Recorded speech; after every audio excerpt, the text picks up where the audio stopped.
लेकिन ट्रंप जो मोदी के साथ करता है या भारत के साथ करता है, क्या उसे गाली गलौज से कम माना जाएगा? भाई ट्रंप ये कहता है कि हम इसका कैरियर खत्म कर देंगे भाई मोदी का। ट्रम्प, सही बात है। और उसका जवाब तो देखिए ऐसा है कि वो अब्यूज। हाँ। देखिए उस वो जो उसने बात कही है कि करियर खत्म कर देंगे, वो उसकी एग्जैक्ट उसका कोट मैंने देखा, तो थोड़ी सी उसमें मैं भ्रमित हूँ उसके बारे में, तो मैं उसको यूज नहीं करता हूँ, क्योंकि फॉर द सिंपल रीजन कि I am not sure whether he directly said that he will destroy his career or his career would be over. I think he said somebody's career would be over, but whether it was about our prime minister, I'm not very sure about it. But we can discuss that again later. And that's not significant. Significant क्या है? Significant ये है कि Oval office में बैठकर हमारे प्रधानमंत्री से प्रेस सवाल पूछ रही है और उनके बिहाफ पे डोनाल्ड ट्रंप जवाब दे रहे हैं। ये कह रहे हैं कि I will answer on his behalf. हाँ, वो भी बेइज्जती है आगे। भाई वो मतलब उनका तात्पर्य ये था कि आपका सवाल ये समझे नहीं है, हाँ। हाँ, और मैं जवाब देता हूं आपको। लेकिन वहां पर 50 साधन है समझाने के। जो अंग्रेजी में सवाल पूछा गया था उसको इंटरप्रेट करके हमारे माननीय प्रधानमंत्री को बताया जाना चाहिए था, और वो हिंदी में जवाब देते हैं। लेकिन वो हुआ नहीं ऐसा। वो जो रिस्पेक्ट है वो सिर्फ पुतिन को अवेलेबल होगी, वो रिस्पेक्ट सिर्फ शी जिनपिंग को अवेलेबल होगी, हमको नहीं होगी। इनको टूटी फूटी अंग्रेजी बोलनी पड़ेगी by this Donald Trump. No, this Donald Trump understands power, might. The only thing he understands is might or power. जो रूस और चीन इसको दिखाते हैं, और हमने आज तक नहीं दिखाई है, और इसीलिए हमको शॉर्ट चेंज करता है। मैं कह रहा हूं कि बासियत Indian, when my prime minister is not given all regard by anyone, I feel small as an Indian. I feel slighted as an Indian. हमारे जो इख्तलाफ हैं, हमारे जो डिफरेंसेस ओपिनियन है हमारे प्रधानमंत्री के साथ, सत्तारूढ़ दल के साथ, वो हमारे देश के भीतर है। लेकिन ये जो फॉरेन पॉलिसी पे ऐसा होता है, तो उसमें हमको कई बार डर लगता है कुछ बातें कहने में कि कहीं हम उस प्रोसेस में एडिशन तो नहीं कर रहे जो प्रोसेस इनिशिएट कर रहा है डोनाल्ड ट्रंप जैसे लोग हमारी बेइज्जती करने के लिए। सिर्फ डर इतना होता है अभय जी। लेकिन सवाल हम उठाते रहेंगे, सवाल हम उठा रहे हैं। और मैं ये कहना चाहता हूं कि G7 की मीटिंग के बाद क्या होता है, जब पॉसिबिलिटी है कि दोनों इकट्ठे अपेयर हों, और ये बात भी चल रही है कि ट्रेड डील जो है उस पर भी बातचीत होगी। अब वो ट्रेड डील जो है उसमें क्या डील मिलती है हमको? क्या हम शॉर्ट चेंज होंगे और will get the rough end of the stick? 11.2% तो शायद लगा दिया ऑलरेडी उसने, 10% से 11%, 11.5% हो गया मेरा ख्याल। तो उसमें क्या निकल के आता है ये देखने वाली बात है। देखिए ट्रेड डील जो है जो साइन होगी वो उन जनरेशन को भी भुगतनी पड़ेगी जो जब शायद बीजेपी की सरकार ना हो, या सब हम और आप और प्रधानमंत्री कोई और हो और हम आप भी ना हो, क्योंकि वो तो लॉन्ग टर्म डील है। उसको उसके एक एक शब्द को जांच कर बांच कर उसका अंडरस्टैंड करके ही साइन करना चाहिए, और उसकी उसमें उसके ऊपर विस्तार से चर्चा होनी चाहिए हमारी पार्लियामेंट में। क्योंकि वो जो डील होगी उसका तो मैं समझता हूं कि अगर वो इतनी बड़ी डील है तो ऑल दूसरी पार्टीज को बुलाकर उसको एक्सप्लेन करना चाहिए, हमारे फॉरेन ऑफिस को और हमारे फॉरेन मिनिस्टर को और हमारे कॉमर्स मिनिस्टर को, और उसके बाद ही मैं समझता हूं कि हमको उस पर हस्ताक्षर करने चाहिए। क्योंकि हालांकि बात यह है कि गवर्नमेंट इज अ कंटिन्यूअम, बीजेपी की हो या कांग्रेस की हो या किसी और की हो, और एक बार साइन हो गए तो आज जो कमिटमेंट आज की सरकार कर रही है वो आने वाली सरकार को निभानी पड़ेगी, बिकॉज गवर्नमेंट इज अ कंटिन्यूअम। और उसके बाद वरना कोई विश्वास नहीं करेगा हमारे पे। भाई जिस तरह से बांग्लादेश में हम साइन करते थे पैक, और शेख हसीना की जगह वो खालिदा जिया जब आ जाती थी या ऐसा कुछ हो जाता था तो मानी नहीं जाती थी, और बहुत सी चीजें नहीं मानी जाती हैं। वही सरकार बल्दी और नहीं मानी जाती। पाकिस्तान में ये होता है। We are not a banana republic, we are the republic of India. अब मैं ये कह रहा हूं कि बड़ा सोच सोच के कदम उठाने चाहिए। अब रही बात जो आपने कहा कि ईरान के साथ डील हो रही है कि नहीं डोनाल्ड ट्रंप की, डोनाल्ड ट्रंप अभी is desperate to have a deal with Iran, और उसके कई पहलू हैं। और अभी जरा वो सिकुड़ के, मुझे लगता है कि उसको हॉर्मुज खुल जाए, उनका ब्लॉकेट हट जाए, इधर हॉर्मुज ये खोल दे, और उसके बाद ये जो न्यूक्लियर डील वगैरह जो है वो उस पर बाद में चर्चा होगी। अभी जो होगा मेमोरेंडम ऑफ अंडरस्टैंडिंग ये साइन करेंगे, उसके उसके उसके बाद इनकी बातचीत होगी and go into the nitty-gritty of the nuclear pact भी क्या होगा। अमेरिका वो ईरान ये एश्योरेंस देगा, उसने कहा है बातों बातों में कि we will not attain a nuclear bomb, we will not make a nuclear weapon. और क्योंकि वो एनपीटी सिग्नेटरी है, Iran is a signatory to the non proliferation treaty, और under the non proliferation treaty peaceful use of nuclear energy is permitted, जिसके लिए आप जो है वो जो आपके पास न्यूक्लियर मटेरियल है उसको प्रोसेस कर सकते हैं, एनरिचमेंट कर सकते हैं 4 से 5% तक, और उससे ज्यादा करेंगे अगर 20% तक हो जाएगा तो 20% जो अभी तक कर रहा था वो, that is almost 90% closer to the nuclear weapon grade material. वो शायद उनको नहीं करने दिया जाएगा, पर वो कह रहे हैं कि हम एनपीटी के सिग्नेटरी हैं, हमको पीसफुल न्यूक्लियर प्रोग्राम के लिए ये हमको रखना चाहते हैं। We want to keep that option we have. और उदाहरण देते हैं इजराइल का, Israel is a non NPT signatory, है ही नहीं, उन्होंने एनपीटी साइन ही नहीं की है, उसके बावजूद भी बम लेके बैठे हुए हैं। तो ये बेइंसाफी तो है ना, बिल्कुल।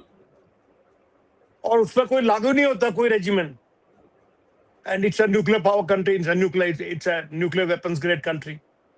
तो इसलिए मैं समझता हूं कि ये शुरुआत में डोनाल्ड ट्रंप करना चाहता है। नवंबर में बाई इलेक्शन है वहां पर, और वहां पर वो उसको भी हमेशा चिंता रहती है हमारे महामानव की तरह कि इलेक्शन में मैं हार जाऊं।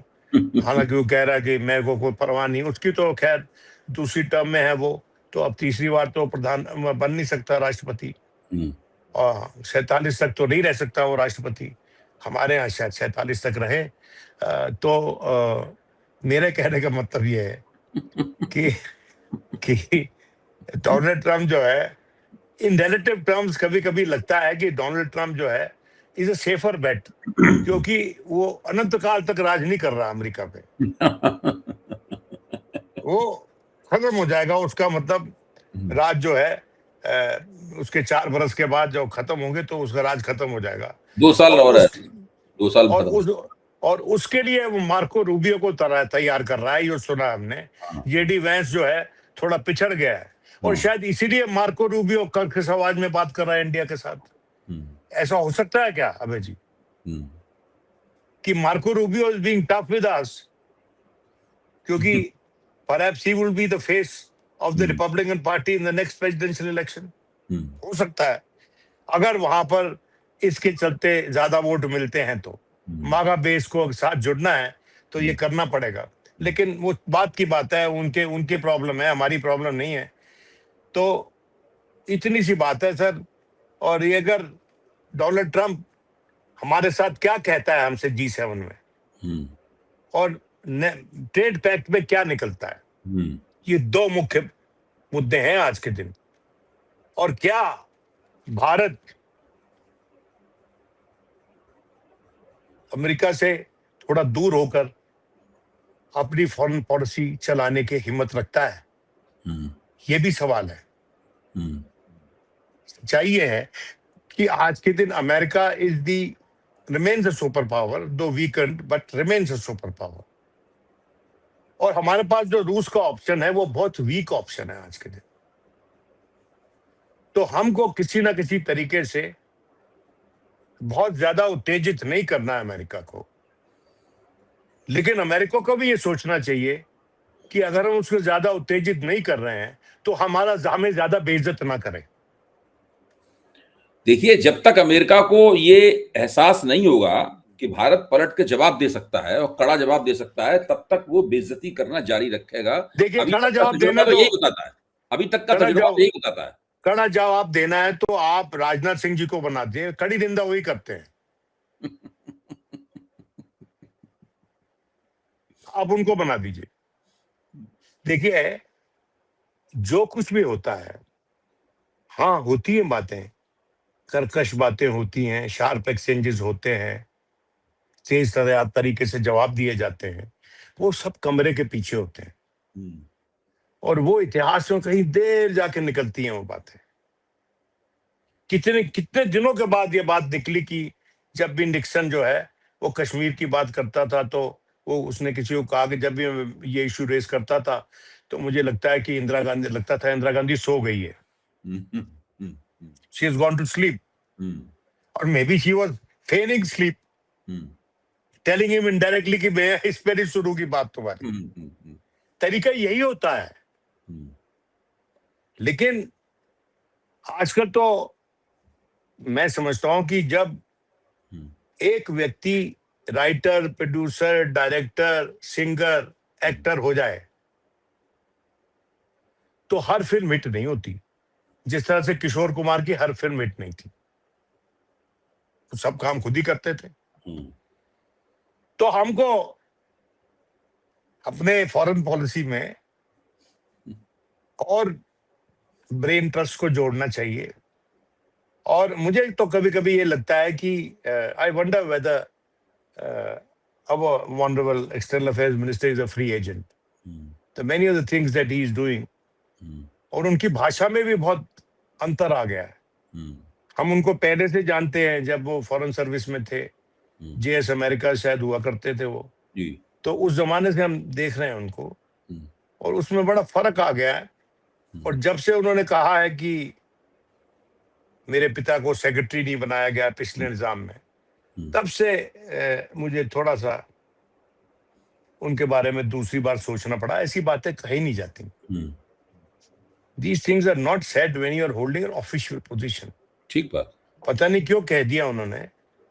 अच्छा, we give him the benefit of doubt. He was emotional because it is related to his father, who's a formidable strategist. Strategy. I knew him. I knew him. I used to meet him. हाँ, he was a formidable strategic thinker. Yeah. उसमें उसमें दो राय नहीं है। और कारगिल के बाद report भी उन्होंने दी थी, तो कारगिल कमेटी में भी वो थे, तो वो ठीक, अच्छी बात है। It's a respectable, very illustrious family. लेकिन सच्चाई ये है कि ऐसी बातें नहीं करनी चाहिए और चुप नहीं रहना चाहिए जब जवाब की अपेक्षा हो। हमारे देश में एक जमाने में फॉरेन पॉलिसी सेक्लूडेड होती थी डोमेस्टिक पॉलिटिकल डिस्कोर्स से। इसको इंटेग्रल पार्ट बना दिया डोमेस्टिक पॉलिटिकल डिस्कोर्स का, बीजेपी के चलते बना है। क्योंकि बीजेपी को सूट करता था कि पाकिस्तान के साथ जो बातचीत हो रही है उसको डोमेस्टिक डिस्कोर्स में इंजेक्ट कर दो। अब जब वो पाकिस्तान डोमेस्टिक डिस्कोर्स में आ गया तो फिर नेचुरली अब आ ही जाएगा, यूएसए भी आ जाएगा, क्योंकि आजकल डोनाल्ड ट्रंप की अच्छी दोस्ती है पाकिस्तान के साथ। और पाकिस्तान और जो ये ईरान से डील हो रही है, ये किन लोगों ने अनाउंस किया है? किसने अनाउंस किया? पाकिस्तानियों ने बोला है। पाकिस्तानियों ने बोला है कि हम हमारी वो ये कल डील आ जाएगी, और डोनाल्ड ट्रंप ने खुद बोला है इस्लामाबाद में होगी घोषणा उसकी, ये भी कहा। अच्छा, वो कहीं भी घोषणा, उससे क्या फर्क पड़ता है? देखिए, बात यह है कि उनका संडे अभी शुरू हो रहा होगा, हमारा संडे, वो संडे डील की बात कर रहे हैं, तो संडे तो उनका अब शुरू हो रहा होगा, शायद सुबह के 8-10 बजे होंगे, इतना ही कुछ होगा, और हमारा तो संडे खत्म हो रहा है। तो हमारे हिसाब से तो ठीक रहेगा। उनको वहां दिन होगा जब हमारे यहाँ मिडनाइट से पहले हम सुन लेंगे कि उनके चैनल्स पे कि क्या हो रहा है। लेकिन कहा यह जा रहा है कि ये हो जाएगी डील, लेकिन इसकी जो फाइन प्रिंट है, इसका जो स्केलेटन क्या है, इसका ढांचा क्या है, वो अभी पता नहीं है। लेकिन जो जिसको मैंने आपको बताया, जो वायर सर्विस जिसने की इसको चलाया है, उसने कहा है कि भाई अमेरिका को ईरान ने कहा है कि 25 बिलियन यूएस डॉलर्स जो अनफ्रीज कीजिए, वो हमारे जो फंड रिलीज कीजिए, और हम स्टेट ऑफ हॉर्मुज हम खोल देंगे फॉर सिविलियन पर्पसेस, और उधर से आप ब्लॉकेड हटाइए। और दूसरा ये कि हम we will not acquire a bomb, we will not build a bomb, and we will not enrich uranium towards building a bomb. ये वो देंगे इनको एश्योरेंस। लेकिन क्या वो assurance MOU memorandum of understanding तो ब्रॉड इश्यूज पे ही होगा। फाइन प्रिंट जो है वो फिर पैक्ट बाद में तय होगा, वो लंबी बातचीत होगी। बहुत बहुत धन्यवाद विनोद जी। और हमारी जो लास्ट पॉइंट कि हमारे जो अंतरराष्ट्रीय आर्थिक स्थिति पे जो बंदूक साधी हुई है, हॉर्मुज के बंद होते हुए बंदूक सधी हुई है, शायद वो बंदूक हट जाए। अगर ऐसा तेल के पांव गिरेंगे और थोड़ी सी रिलीफ होगी, लेकिन नॉर्मलिटी अचीव करने में कुछ महीने लगेंगे, ज्यादा लगेंगे शायद। We all look forward to that movement because that would be a happy movement for Indian economy and for all of us. Every global economy, it will be a happy movement. बहुत बहुत धन्यवाद विनोद जी, आपने एक विस्तृत और लंबी चर्चा इसके ऊपर की। दोनों बहुत महत्वपूर्ण मुद्दे थे। असली बात यह है कि मार्को रूबियो ने जयशंकर की बेइज्जती की, भारत के विदेश मंत्री की, भारत की बेइज्जती की, और खतरा यह है कि जब G7 में नरेंद्र मोदी की डोनाल्ड ट्रंप से मुलाकात होगी, तब पता नहीं क्या होगा, कोई नहीं कह सकता क्या होगा, और उस चीज का मुकाबला नरेंद्र मोदी कैसे करेंगे। हो सकता है बिना मिले ही चले जाएं, ये भी हो सकता है, क्योंकि वो इसका जोखिम नहीं उठा सकते नरेंद्र मोदी। मैं अपेक्षा करता हूं कि उनसे मिले, और उनसे आप बताएं कि I also have 56। Donald Trump ने ज़ेलेंस्की की बेइज्जती की है दुनिया के सामने, तब से कोई भी उनसे इस तरह मिलने के बारे में सोचने लगा है। जितना वो यूरोपियन नेताओं जो बहुत शक्तिशाली देश हैं, अमेरिका के पुराने दोस्त हैं, उनके बारे में तिरस्कार के साथ बोल सकते हैं, वो कभी भी किसी के साथ कुछ भी कह सकते हैं। मोदी जी के सामने ये खतरा है, वो मोदी जी खतरे का किस टैक्टिक्स से, किस तिकड़म से मुकाबला करेंगे, ये देखने वाली बात है। बहुत बहुत धन्यवाद विनोद जी, मिलते हैं जल्दी ही इसी प्रश्न पर। देखेंगे G7 में मोदी डोनाल्ड ट्रंप से मिलकर क्या बात करते हैं। शुक्रिया। आज ध्यान से सुनेंगे क्या हो रहा है, अमेरिका क्या कह रहा है डील के बारे में। बिल्कुल बिल्कुल।